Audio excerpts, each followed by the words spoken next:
की जाए। श्री श्री राधा कृष्ण गोप गोपीनाथ श्याम कुंद राधा कुंद गिरि गोवर्धन की जय। जय वृंदावन धाम की जय। जय नवद्वीप मायापुर धाम की जय। जय गंगा माई की जय। जय जमुना माई की जय। जय जय तुलसी देवी की जय। जय जय तुलसी देवी की जय। जय समवेता भक्त वृंद की जय। जय। गौर प्रेम आनंदे। हरि हरि हरि बोल। बोल। All glories to the assembled devotees. Hare Hare Krishna All glories to the assembled devotees. Hare Hare Krishna All glories to the assembled devotees. Hare Krishna. All glory to Sri Sri Guru and Sri Gauranga Hari Hari Bol. Hari बोल। Nama Om Vishnu Padaya Krishna Prestaya Bhutale Srimate Bhaktivedanta Swami Namane Namaste Saraswate Deve Gauravani Pracharine Nirvishesha Shunyavadi Paschati Deshatarine Shri Krishna Om Namo Bhagavate Vasudevaya ओम ॐ नमो नमो भगवते भगवते वासुदेवाय। वासुदेवाय। Om Namo Bhagavate Vasudevaya ॐ ओम नमो नमो भगवते भगवते वासुदेवाय। वासुदेवाय। Om Namo Bhagavate Vasudevaya ओम ॐ नमो नमो भगवते भगवते वासुदेवाय। वासुदेवाय। We're reading, studying, discussing Sri Caitanya Charitamrita, Madhya Lila, Chapter 3, The Lord's Stay at the House of Advaita Acharya, text number 97. তোরে নিমন্ত্রণ করি পাইনু তার ফল তোর জাতি কুল নাহি সহজে পাগল। Advaita Acharya jokingly said, "My dear Nityananda, I invited you, and indeed I have received the results. You have no fixed caste or dynasty. By nature, you are a madman." Report. The words Sahaje Pagal, by nature a madman, indicate that Nityananda Prabhu was transcendentally situated on the Paramahamsa stage because he always remembered Radha, Krishna, and their service. This was transcendental madness. Sri Advaita Acharya was pointing out this fact. Om Agyana Timirandasya Gyananjana Shalakaya Chakshurun Militam Jena Tasmai Shri Gurave Nama Shri Chaitanya Manobhishtam Sthapitam Jena Bhutale Swayam Rupakadahmaikam Dadati Shatpandantikam. Jai Shri Krishna Chaitanya Prabhu Nityananda Shri Advaita Gadadhar Shivashadi Gaur Bhaktavinda Hare Krishna Krishna Krishna Hare Hare Hare Rama Rama Rama Hare Hare. Thank you all for coming, attending. Before speaking, I would like to ask the permissions and blessings of all devotees, and especially those who are senior by age and or by their advancement in Krishna consciousness. Hare Krishna. So this verse is at the end of Advaita Acharya and Nityananda Prabhu's interactions where they're jokingly insulting each other. And ultimately, Nityananda Prabhu throws prasadam on the ground, and some of those grains hit the body of Advaita Acharya, who begins to dance in ecstasy just by being touched by the prasadam offered by the Lord, offered to the Lord, excuse me, and by the Lord Nityananda Prabhu. And now he's accusing, jokingly, Nityananda Prabhu of being pagal. You know this word pagal. Pagal means a mad person. So there's two kinds of mad people, at least two, maybe more. But the two kinds, there's the transcendental madness that's exemplified by Lord Nityananda, and there's the material madness that we see prevalent in the material world. There was a devotee early on in the Hare Krishna movement who, in order to get out of the draft to the Vietnam War, went to the draft board and in his shaved head and dhoti, and perhaps simulated some idea of being mad. And he was thinking this would help him get out of the draft, which it did. But also, it resulted in him being locked up in a psychiatric hospital, famous psychiatric hospital called Bellevue. And it was a little difficult to get out once he was in. So in response to that, or about the same time as that, Srila Prabhupada wrote one little pamphlet or essay called "Who is Crazy?" One can read it online. Anyway, but the point Srila Prabhupada emphasized in that essay was that, practically everyone within this material world is crazy. And he quoted a court case. Apparently, he had either read about it or witnessed it, that there was a fight and a murder of one person to another. And the expert psychiatrist was called and to determine whether the person who was accused of the murder was in his right mind or was crazy or could get off on the plea of mental defect. And so the psychiatrist on the stand said, well, everybody that I've interviewed or ever examined is more or less crazy. More or less crazy. That's why in the material world, because one qualification of craziness or mental illness is that we don't know who we are. We're completely baffled about our real identity and are acting as something completely different. And as a result, we get into all kinds of trouble. You can, if you try to impersonate somebody that you aren't, then you can be arrested for that. It's called identity theft, isn't it? Anyway, there's all different kinds of madness. And for devotees, it's important to be able to distinguish between transcendental madness and material madness. And sometimes we get them mixed up, is it? Yeah. It's certainly possible to get them mixed up, as we'll see somebody who might be acting in what appears to be a spiritual way, but is actually mad, and we mistake it that way, and vice versa. We mistake someone who's transcendentally situated as mad, and there's materially mad.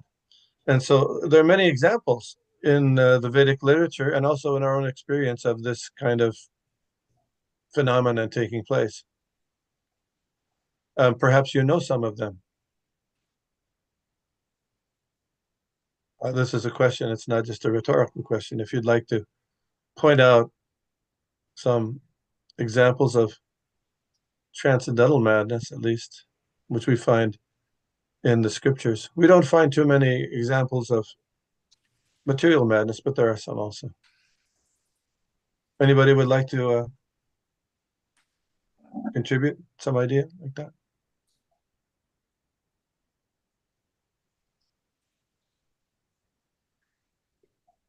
No? When Go ahead.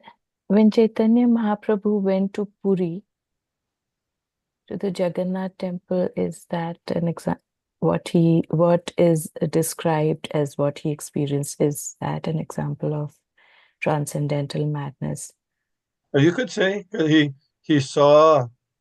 came into the temple of Jagannath and he saw the deities and then the Lord Jagannath, and he fainted in ecstasy.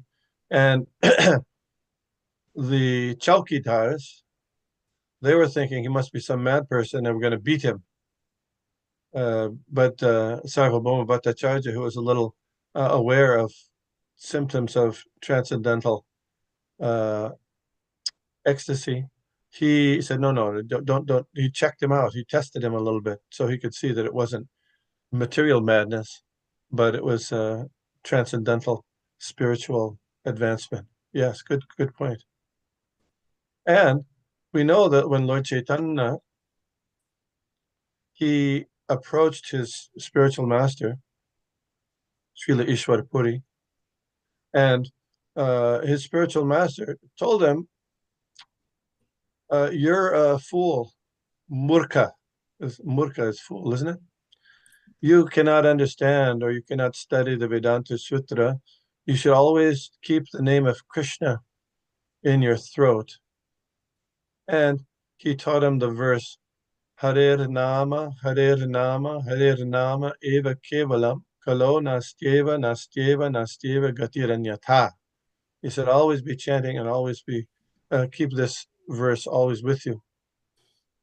So then Lord Chaitanya, he came back and he said, you've given me this mantra, but I think this mantra, Hare Krishna mantra, has made me mad. He said, isn't it? He said, because I chant and not caring for other people. Sometimes I feel ecstasy. And so some of the symptoms of spiritual madness look very similar to the symptoms of material madness. In the description of the creeper of bhakti, Lord Chaitanya said that the creeper of bhakti is, in the early stages especially, very similar to weeds. The creeper of bhakti and the appearance, externally appearance of the creeper of bhakti and the appearance of, different weeds can be mistaken. They look almost the same, but one will lead to a disturbance and problems, and the other will lead to love of Krishna. So one has to be very careful and be able to distinguish between material madness and spiritual madness. Vidyam chayas tadvido bhayam saha. One has to know the process of nescience and knowledge side by side. Ishopanishad. So, what are some of the characteristics of material madness? You have to we have to you have to deal with that in our lives, I'm sure.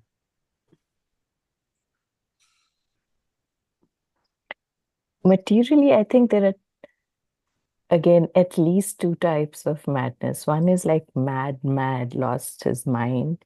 And the Yes. other is mad about things, mad about power, mad about money, mad Yes, about a yes. person, whatever. Yes. So we'll be talking more about the first one. So what are some of the symptoms? There was a famous experiment that was done in the 1950s. And it was done by graduate students in, I think it was NYU, New York University. And what the experimenter did was he got a lot of his graduate students to go to various psychiatric hospitals and say things like, I hear a pop, or I had a fight with my partner and I can't, I'm not just feeling the same. Just very, very, very simple complaints. And they went to different hospitals in the New York region, and all of them were admitted to the psychiatric hospital and treated for, they had a hard time getting out. So this was about the same time as a devotee who was admitted to the hospital, psychiatric hospital. And, while they were there, they had to take notes about what their experience was. And an interesting thing was that none of the doctors or the, professional personnel in the hospital could tell that they weren't actually crazy. The only people that could tell they were crazy were the other patients. Do you follow? Yeah. They could understand, what are you not doing? Anyway, so even highly trained individuals were having difficulty what is understanding what is crazy and not crazy, or what is mentally ill and not mentally ill. But here, I'll just start off with some. Seems like maybe you don't want to think about this too much, but one thing that's often said. Oh, Prananath Prabhu, you had something? No, envy one of the symptoms of material man. Greed. Yeah. So people say, they're the term in the profession is people are responding to internal stimuli. Have you ever heard something like that? In other words, you'll see people talking to themselves. Is that?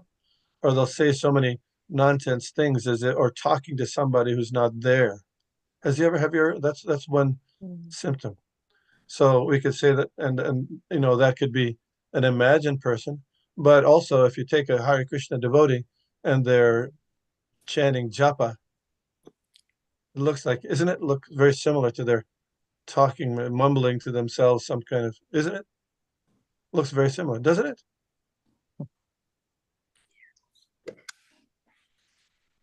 Some other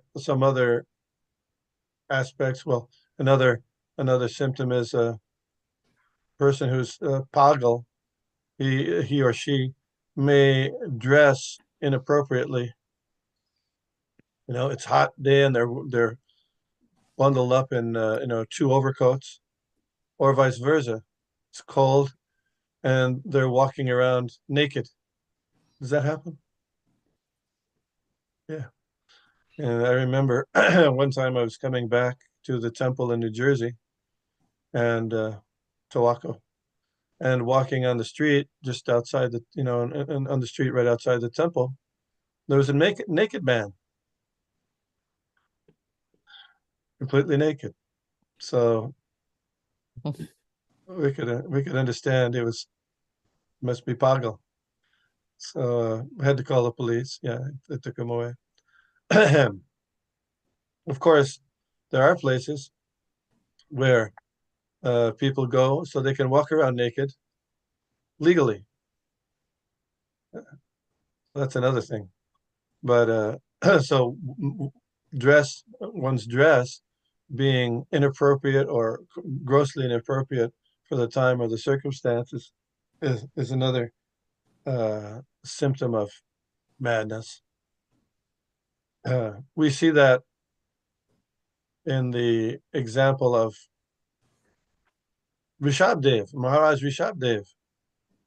Maharaj Rishabdev was a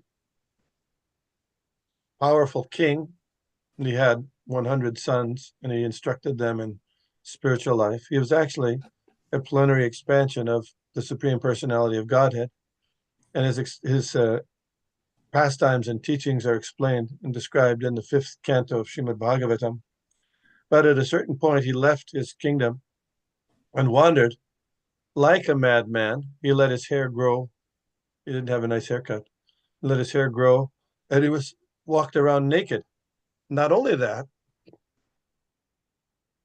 if he evacuated, he would take the evacuation of stool and he'd smear it on his body.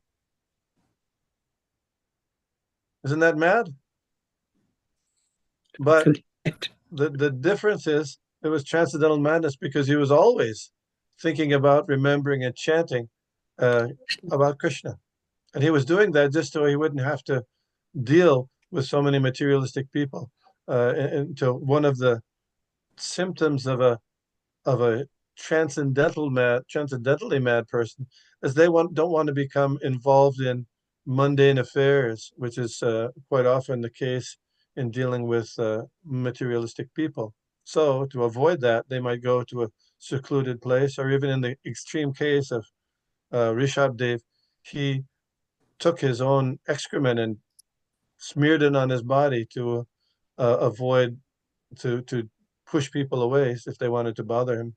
Of course, the Srimad Bhagavatam explains that his excrement had a flowery scent. It wasn't like ordinary stuff. Anyway, so there's a certain another example of madness. Another example of madness is a person becomes fixed on a certain way of thinking and cannot be shaken from that way of thinking, isn't it?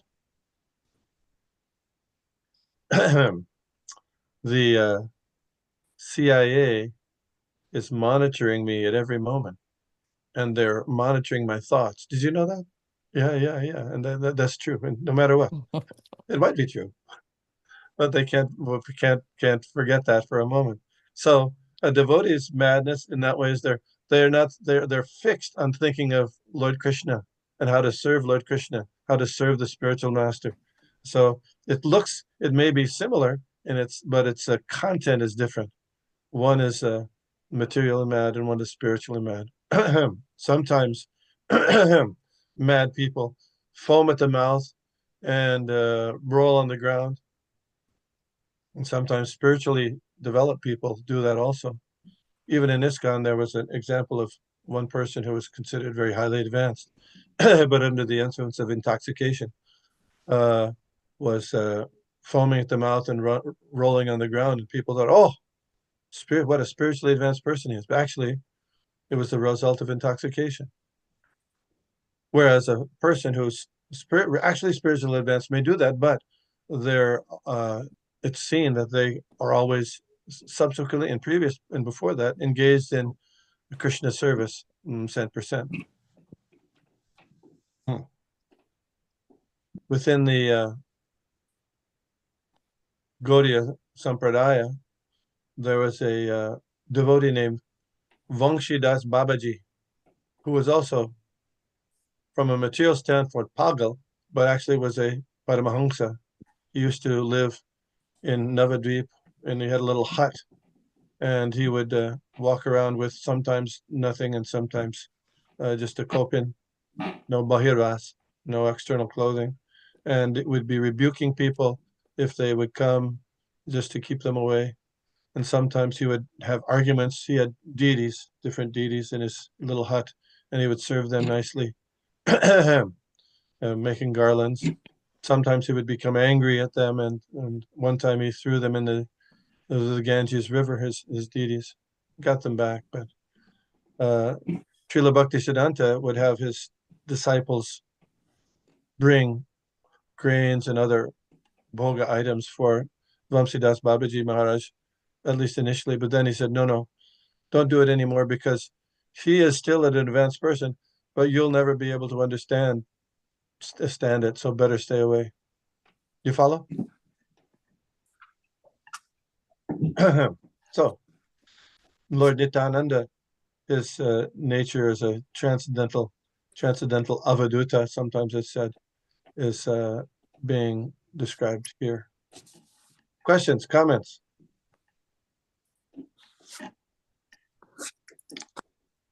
Some Jains also do that.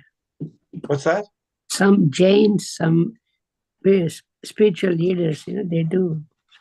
They don't care for anything. They just walk away like that. In Delhi, Srila Prabhupada, they used to do that. Yeah, there's still some. The Srila Prabhupada describes that in the purports of the 5th canto. There was a king who tried to imitate the activities of Rishabdev without following his instructions, and that's according to that purport, is where the Jain philosophy developed, by imitating Rishabdev without understanding his teachings. His teachings are very clear and very, very much in line with Krishna consciousness. They are Krishna consciousness. Mahat sevam dvaram ahur vimukte. By serving the great souls, the door to liberation is wide open. Tamodvaram yoshitam sangi sangam. But by serving the materialistic people, then one goes to hell. Yoshitam tamodvaram. The door to hell is open. Nayam deho dehabacham niloke kashtam kamad ahati vidbujange. Tapo divyam putrakarena yasmad satvam sujayet brahmasakyam fanantam. He told his sons,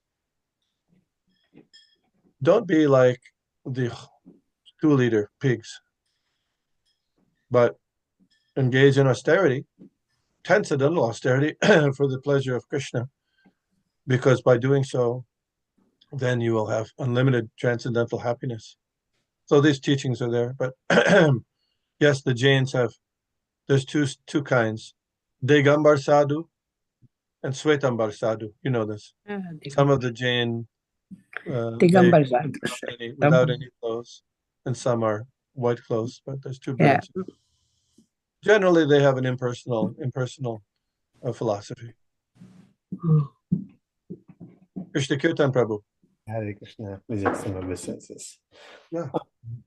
You said generally impersonal, they are atheism. I thought Jainism and Buddhism are both atheism. And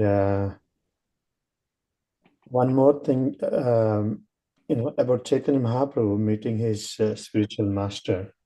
Is Chaitanya Mahaprabhu saying that my guru said that I'm a fool? Yeah, But he's saying that to later when he's describing the incident to Prakashananda Saraswati. right. But my question is, did really, or he's just humble, he's speaking like this, or did really, and the spiritual master, which is Ishwara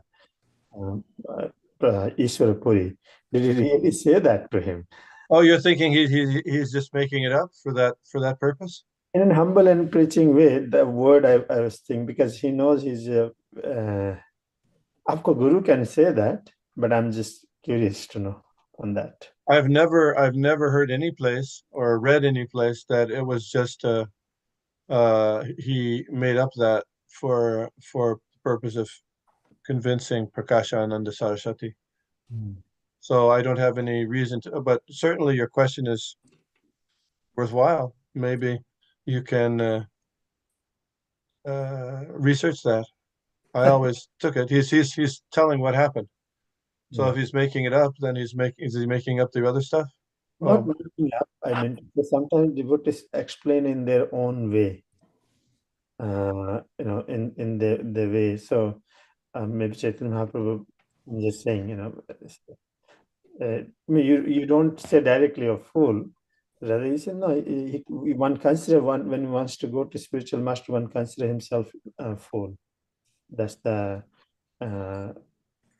etiquette I understand.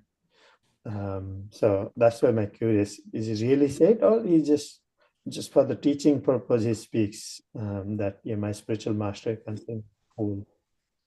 What do others think?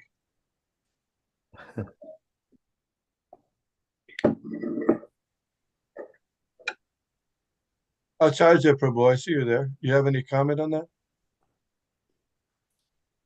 Maybe you have a place where you can't talk. Oh, No, I'm here. I can talk, but I have nothing to add at this point. okay. Yeah, I take it at face value. But you can investigate if others. Actually, Srila Prabhupada often quoted that also, that interchange between his spiritual master, Lord Chaitanya's spiritual master, and Lord Chaitanya. And I don't know of any time where he pointed out that it was just for only for preaching purposes. Maybe. Yeah, I'm just curious to bring that up. Thank you. Sure. It's a good question. Okay, next verse. আপনার সম্মুরে করিবার তরে ঝুটা দিলে বিপ্র বলি ভয় না করিলে. To make me a madman like yourself, you have thrown the remnants of your food at me. You did not even fear the fact that I am a Brahmin.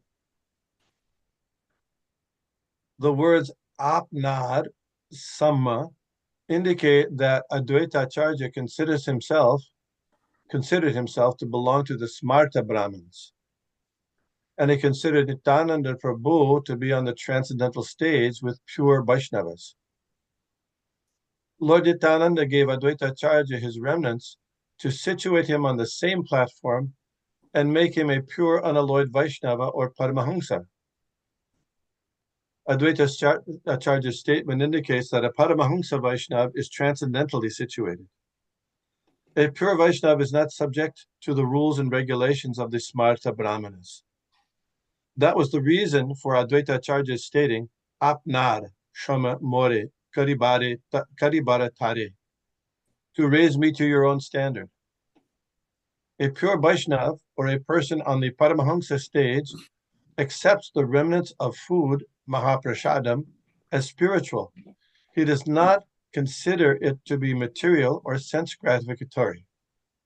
He accepts Mahaprashadam not as ordinary dal and rice, but as spiritual substance. To say nothing of the remnants of food left by a pure Vaishnava, Prashadam is never polluted even if it is touched by the mouth of a Chandala.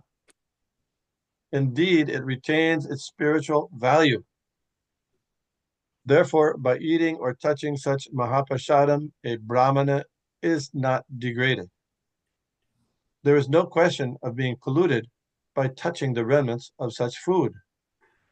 Actually, by eating such Mahaprasadam, one is freed from all contaminations of the material condition. That is the verdict of the Shastra. So among the different types of sahajiyas, or people who take the process of devotional service cheaply, one of those groups mentioned by the Bhaktivinoda Thakur and Bhaktisiddhanta Saraswati Thakur and Srila Prabhupada are the Smarta Brahmins that are very fastidious about following very, very exact principles that were given by a person named Raghunandana around the time of Lord Caitanya, but they give up or they minimize the importance of devotional service and focus simply on trying to follow these very, very detailed rules and regulations that may or may not have any involvement with Krishna consciousness. And the influence of the Smarta Brahmins was very, very pervasive, especially in Bengal at the time of Lord Chaitanya and subsequently. One of the litmus tests that Srila Bhaktisiddhanta Saraswati Thakur used to use with his devotees was because in the Smarta Brahmin community, they're very exact and detailed principles or procedures that people do when there's a death in the family. Whereas because in order to avoid the person being punished too extremely by Yamaraj, the idea is to follow all these different very detailed rules and regulations. However, Srila Bhaktisiddhanta Saraswati Thakur emphasized that for a Vaishnavas will not be going to Yamaraj.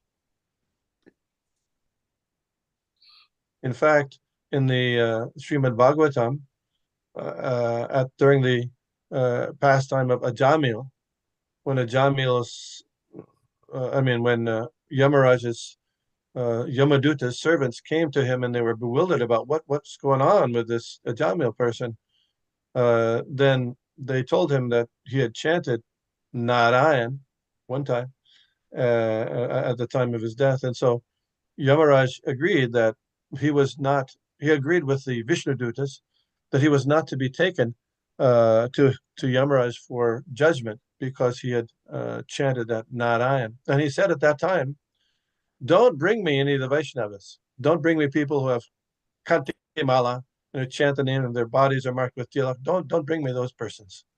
So following that understanding, Srila Bhaktisiddhanta recognized that the Vaishnav Shrad is different, very different than the Shrad done by the Smarta Brahmins.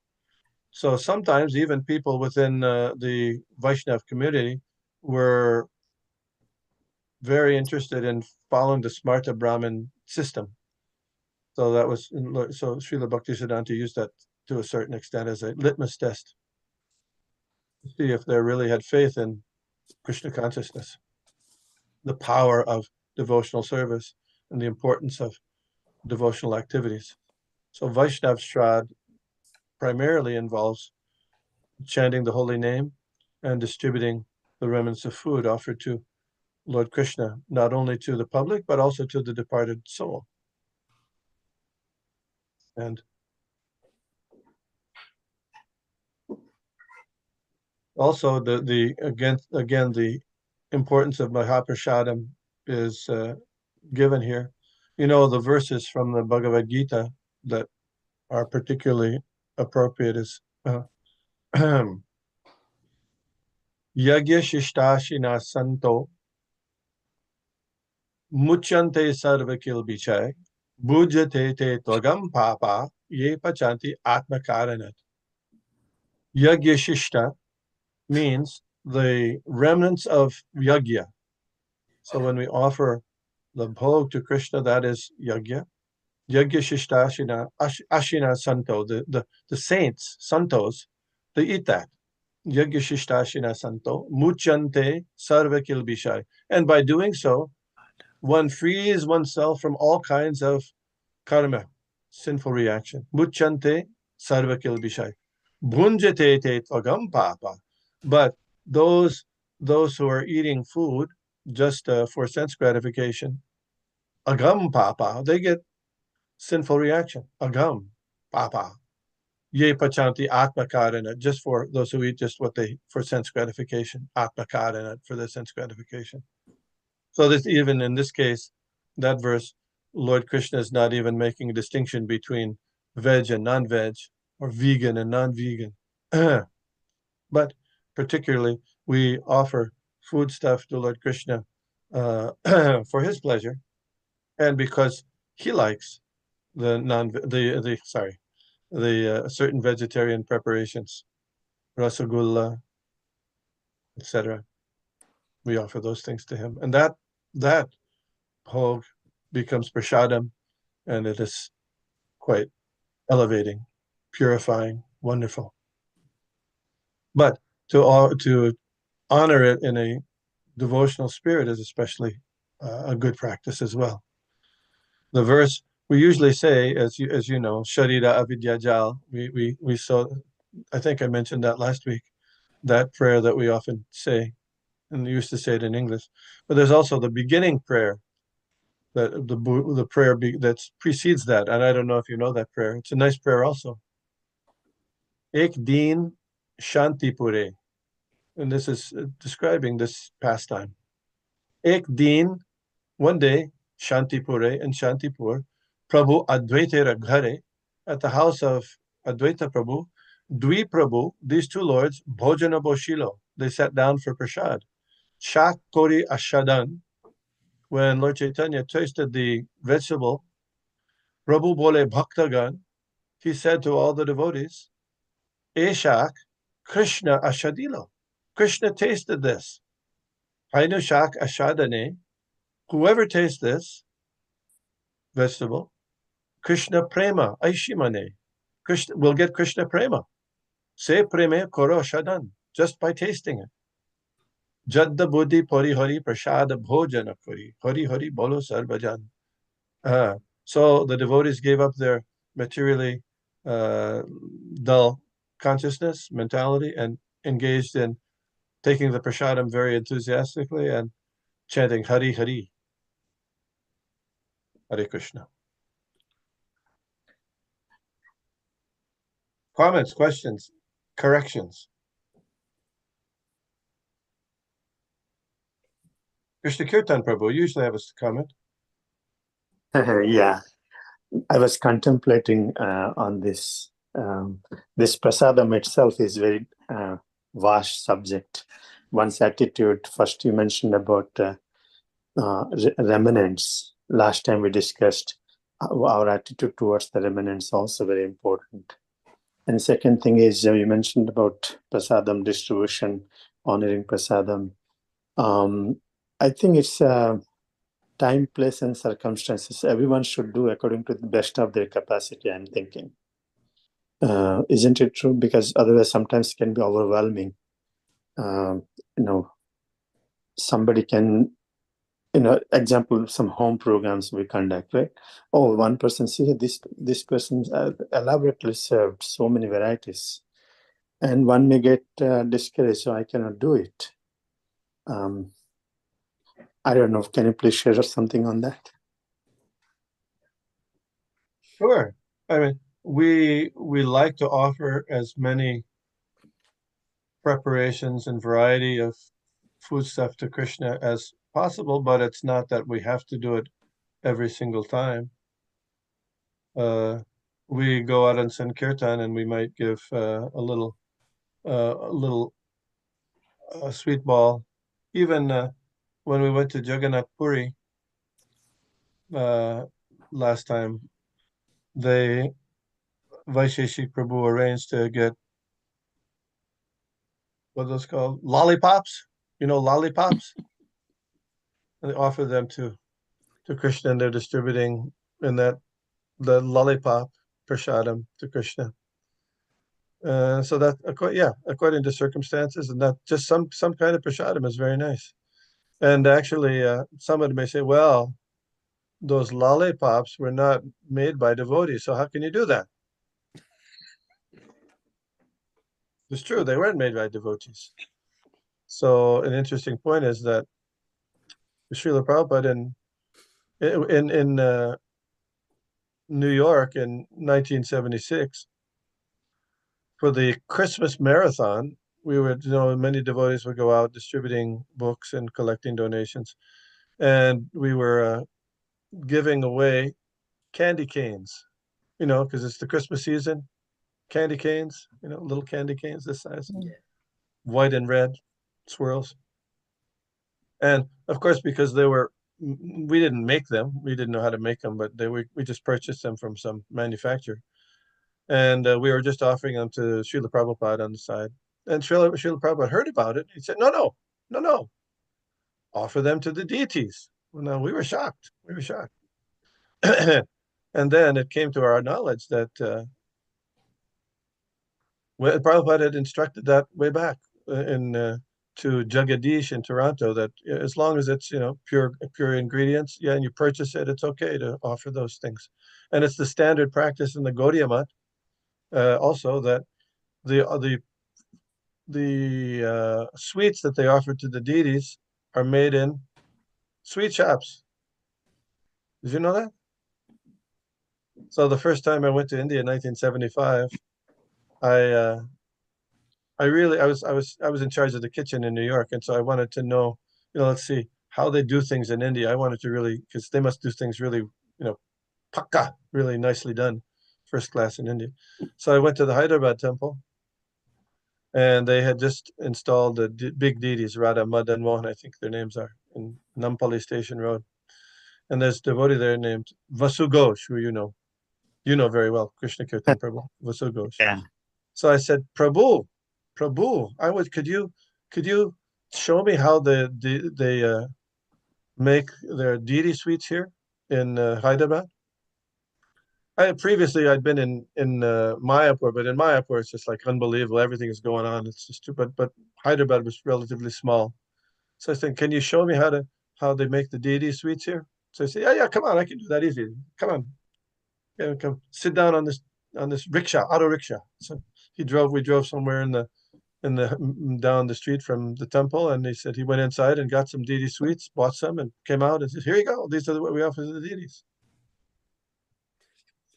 So yes, as you're saying, according to, of course, best thing is the devotees can do, but we those according to circumstance, you can do that. We're able to do that.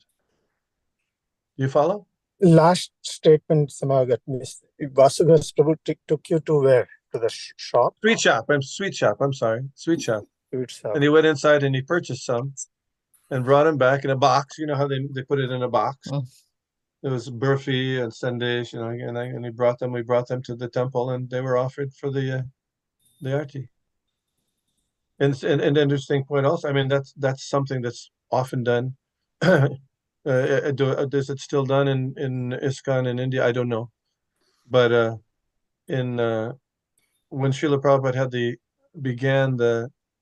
there was the opening of the Juhu Bombay temple.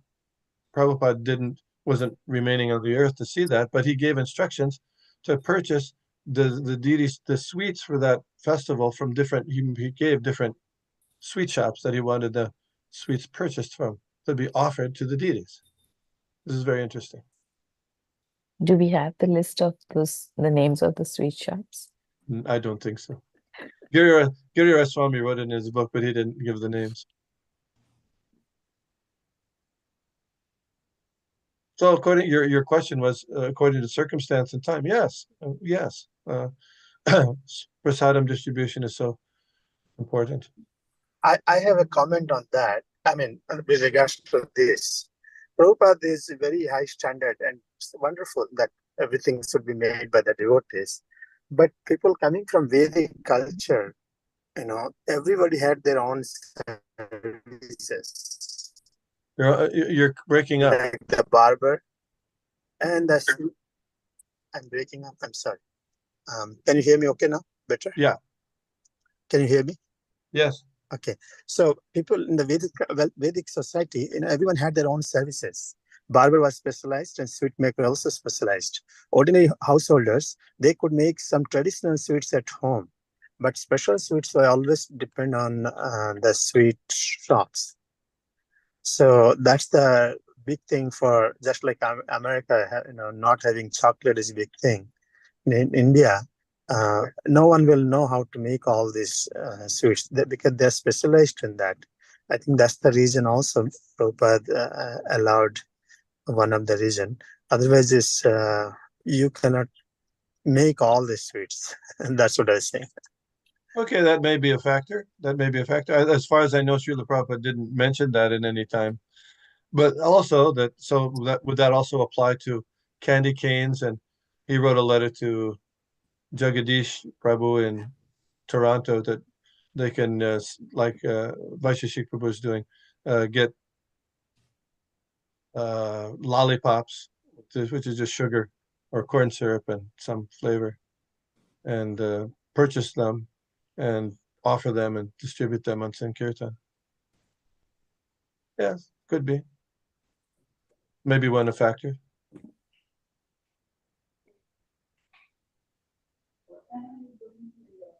Okay. That is the verdict of Shastra. Good.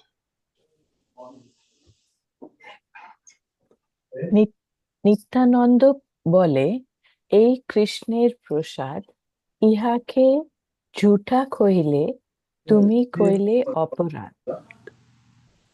In the Brihad Vishnu Purana, it is stated that one who considers Mahaprasadam to be equal to ordinary rice and dal certainly commits a great offense.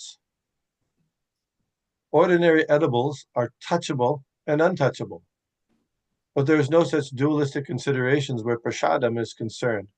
Prasadam is transcendental, and there are no transformations or contaminations, just as there are no contaminations or transformations in the body of Lord Vishnu himself. Thus, even if one is a Brahmin, he is certain to be attacked by leprosy and bereft of all family members if he makes such dualistic considerations. Such an offender goes to hell, never to return. This is the injunction of the Brihad Vishnu Purana. Mahaprasade Govinde, Nama Brahmani Vaishnavi. Yeah. Text 100. শতেক সন্ন্যাসী যদি করাহ ভোজন তবে এই অপরাধ হইবে খণ্ড. Nityananda Prabhu continued, if you invite at least 100 sannyasis to your home and feed them sumptuously, your offense will be nullified. আচার্য কহে না করিব সন্ন্যাসী নিমন্ত্রণ সন্ন্যাসী নাশিল মোর সব স্মৃতি ধর্ম Advaita Acharya replied, I shall never again invite another sannyasi, for it is a sannyasi who has spoiled all my Brahminical smriti regulations. এত বলি দুইজনে করাইল আচমন উত্তম শয্যাতে লইয়া করাইল শয়ন After this, Advaita Acharya made the lords wash their hands and mouths. He then took them to a nice bed and made them lie down to take rest. So apparently, even though they were jousting verbally, now that's over, the back and forth. And it's interesting that none of the associates there we find, just like if two people are fighting, some other persons who are witnessing might come and say, break it up. No, come on, break it up. This is so apparently everybody understood there that this was just a joking exchange, and they didn't have to be broken up because of other disturbances, or that it would escalate into something more serious. So now, after taking their lunch, they're lying down to rest. Is this called what do you call it in India? They call it in Mexico siestas, isn't it? A nap after lunch. What is that called? You don't know? They don't have a name for it? No? No. Okay. As you know, perhaps Srila Vishranti, Prabhupada. Vishranti. Okay. I don't know. You know better than me. Take some Vishranti. That is a nice word to respectable people. We say, take some Vishranti. How do you spell? Vishram. Vishram. Yeah. Oh, like Vishram That's Gas. rest. Vishram is like rest. Vishram is Sanskrit. That's what. Okay. So here, Lord Chaitanya and Nityananda Prabhu are taking rest after their noon meal, briefly, just a nap. We see the same thing happens in most of the Hare Krishna temples, at least after their noon meal and arti, there's a resting period for a short time. Yeah. And also Srila Prabhupada used to take rest briefly, not every day, but most days after his noon meal for maybe an hour and a half. So I don't know if any of you do that. Probably not. In the Western countries, we don't do that. But in this it's often done. Yeah, I think in India that's very common. Yeah, very common. Yeah. But here, no. There's other things that, so Lord Chaitanya did it. So, and Srila Prabhupada did it. So it's kind of in our, Srila Prabhupada did a lot of things. He took a morning walk. He did certain things. So he did it certainly okay to do. That's very interesting. Okay, next verse. লবঙ্গ এলাচি বীজ উত্তম রসবাস তুলসী মঞ্জরি সহ দিল মুখবাস Mukhavas, yeah. Sri Advaita Acharya fed the two lords cloves and cardamom, lavanga, ilachi, mixed with tulsi flowers. Thus there was a good flavor within their mouths. সুগন্ধি চন্দনে লিপ্ত কইল কলেবর সুগন্ধি পুষ্পমালা আনি দিল হৃদয় উপর Sri Advaita Acharya then smeared the bodies of the lords with sandalwood pulp, and then placed very fragrant flower garlands on their chests. So apparently they're taking their nap with flower garlands on. Interesting. আচার্য করিতে চাহে পাদ সম্বাহন সংকুচিত হয়া প্রভু বলেন বচন When the Lord lay down on the bed, Advaita Acharya waited to massage his legs. But the Lord was very hesitant and spoke as follows to Advaita Acharya. বহুত না চাইলে তুমি ছাড়ো না চান মুকুন্দ হরিদাস লইয়া করো ভোজন Sri Chaitanya Mahaprabhu said, Advaita Acharya, you have made me dance in various ways. Now give up this practice. Go with Mukunda and Haridas and accept your lunch. Sri Chaitanya Mahaprabhu is here telling Advaita Acharya that it is not befitting for a sannyasi to accept nice beds to lie on or chew cloves and cardamom and have his body speared with sandalwood pulp, nor is it befitting for him to accept fragrant garlands and have his legs massaged by a pure Vaishnava. You have already made me dance according to your vow, Chaitanya Mahaprabhu said. Now please stop it. You can go and take your lunch with Mukunda and Haridas. So he's saying, enough, enough, enough. I went along with it. Enough.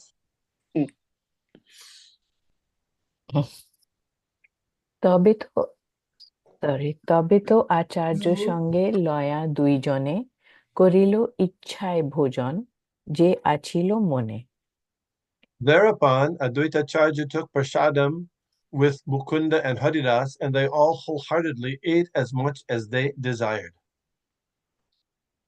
শান্তিপুরের লোক শুনি প্রভুর আগমন দেখিতে আইলা লোক প্রভুর চরণ When the people of Shantipur heard that Lord Sri Chaitanya Mahaprabhu was staying there, they all immediately came to see his lotus feet.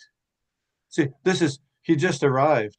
He was traveling for 3 days in Radhadesh, and then came to Advaita Acharya's house and then had these interactions with Advaita Acharya. So now people from Shantipur, which is the town in the area, they're hearing, oh, Sri Chaitanya Mahaprabhu is there, and they're coming to see him. Hari Hari বলে লোক আনন্দিত হয়া চমৎকার pile প্রভুর সৌন্দর্য দেখিয়া Being very pleased, all the people loudly began to chant the holy name of the Lord, Hari Hari. Indeed, they became struck with wonder upon seeing the beauty of the Lord. Gour দেহ কান্তি সূর্য জিনিয়া উজ্জ্বল অরুণ বস্ত্র কান্তি তাহে করে ঝলমল They saw Sri Chaitanya Mahaprabhu's very fair complexioned body and its bright luster, which conquered the brilliance of the sun. And over and above this was the beauty of the saffron garments that glittered upon his body. So the word for fair complexion is Gauda Deha. Gauda Deha, Kanti is luster, Surya sun. And then Aruna. Sun. Aruna is sun, right? Dawn. As far as I understand it, Aruna is the dawn.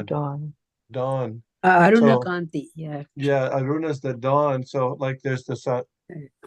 Udilo Aruna Purabhabhage. Yeah, so in front, before the chariot carrying the sun god is this driver, Aruna, who's the brother of Garuda. So that color is reddish color before the sun, which is golden color. Aruna. Was the dawn. One more verse. Yeah. আইসে যায় লোক হর্ষে নাহি সমাধান লোকের সংঘট্টে দিন হইল অবসান People came and went with great pleasure. There was no calculating how many people assembled there before the day was over. So it's all the first day still. We're still in the first day. from Lord Chaitanya's arrival at Advaita Acharya's house. Okay, comments, questions, additions, subtractions?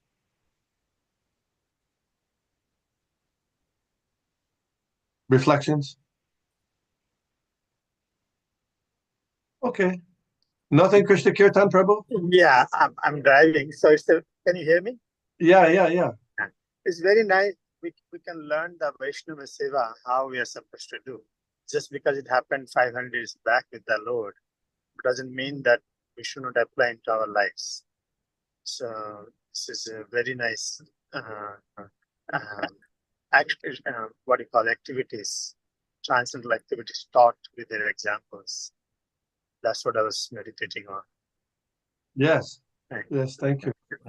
Thank you. Anybody else? No? Okay. Thank you all. Hare Krishna. Vancha kalpatarubhyascha kripa sindhubhye vacha patitanam Patitanam. Vanebhya Vaishnavebhyo namo namaha. Hare Krishna. Thank you very much, Prabhu.